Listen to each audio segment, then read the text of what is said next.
Hello, Canadians. When did you agree to all this? When did you agree to 1.5 million new people in the country every year at the same time as in Canada? We have a record 27.7 week on average wait time to see a family doctor. Our GDP has dropped for 6 quarters in a row, putting us into recession territory. Same with our GDP per capita. The Liberal government is currently targeting to have 220,000 homes built in 2025. At the same time, between permanent and temporary residents, they're going to allow 1.5 million in when we already have a housing crisis. Since Justin Trudeau was elected Prime Minister 2015 to today, both rental and home ownership prices have absolutely skyrocketed, unlike anywhere in the Western world. Our social services are crumbling. This country is being destroyed by a group of elitists. They're not elites. Mark Carney, Justin Trudeau certainly are not elite. They think they're better than everybody, but they're really morons. They're elitists.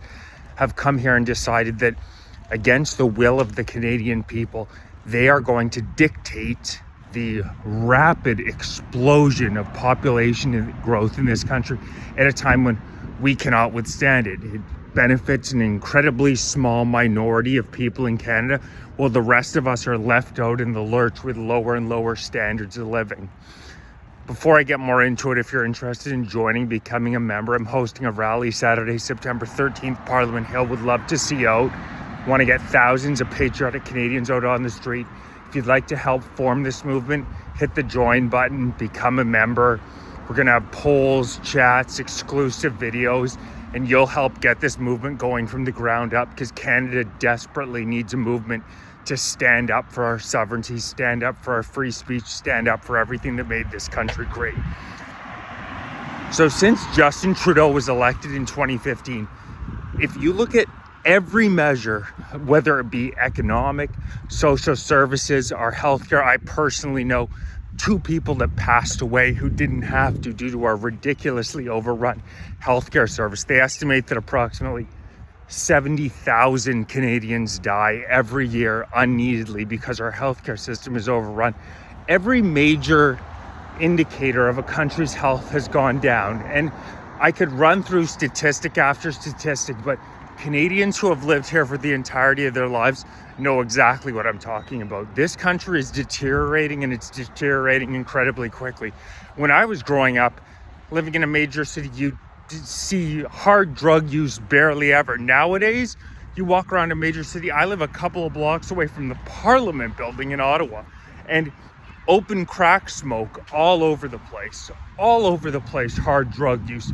You see a lot more violence. Our cities have gotten a lot less friendly, a lot less cultural cohesion by every objective measure. And just the entire feeling of the country. The past decade in particular, but over the past, say, 25 years, Canada has been heading straight downhill. And the ironic thing is that many of the policies that have brought this on, these disastrous results to Canada, are not the policies that the Canadian people voted for. They claim that Canada is a democratic country, but 75% of Canadians say they don't want more immigration. Yet we continue to see Mark Carney set high immigration numbers, and they can't even hit those. They blow past them. It's got to be intentional. It's got to be intentional. You're telling me they can't hit these numbers? Canada, we're fortunate on the second largest landmass in the world to be located in a spot where it's very hard for people to illegally enter this country. Yet they still even can't hit the huge numbers they're targeting for immigration. 291,000 asylum claimees in the year 2025, a 2,800% increase from the 9,000 asylum claimees in 2015. Now, for a very small percentage of elites, not elites, elitists, like Mark Carney, who has his 10-car motorcade in and never sees the neighborhood that I live in. He never sees the open crack smoking, I can guarantee you that. He hasn't even lived his entire adult life in Canada. For the elites at the top of the food chain, they don't have to deal with any of the issues that flooding our country has resulted in. All they get to do is they get to yell at you, they get to say, "You're racist."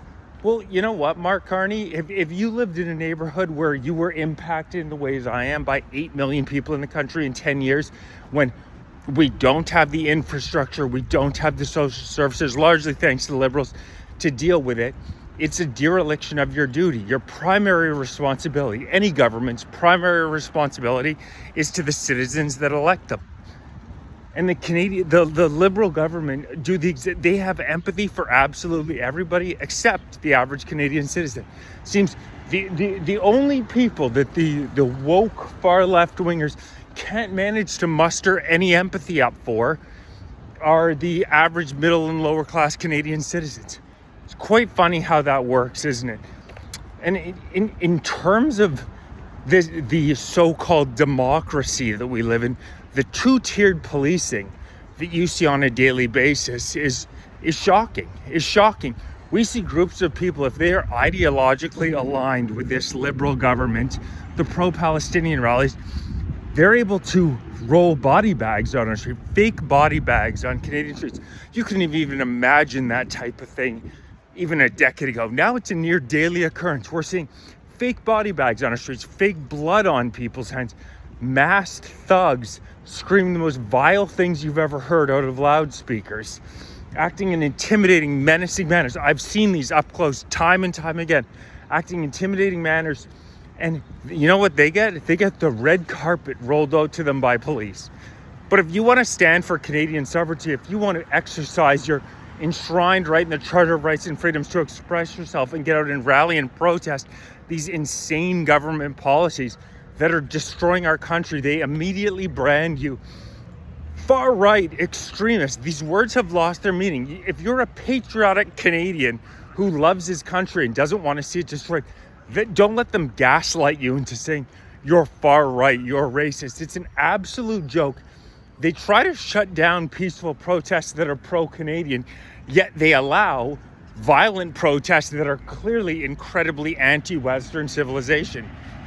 It seems more and more on a day-to-day basis, though, Canada is much more of an occupied country, an occupied government than we are free and sovereign. We have leaders, Mark Carney in particular, but many of the liberalship, who are much more in tune with what the WF, Davos, and Brookfield want than what the Canadian citizens want. Carney in particular, my God, he's running the country as though it was Brookfield Asset Management. Just had his Minister of Commerce out talking specifically about a company that Carney's invested in terms of the immigration policy.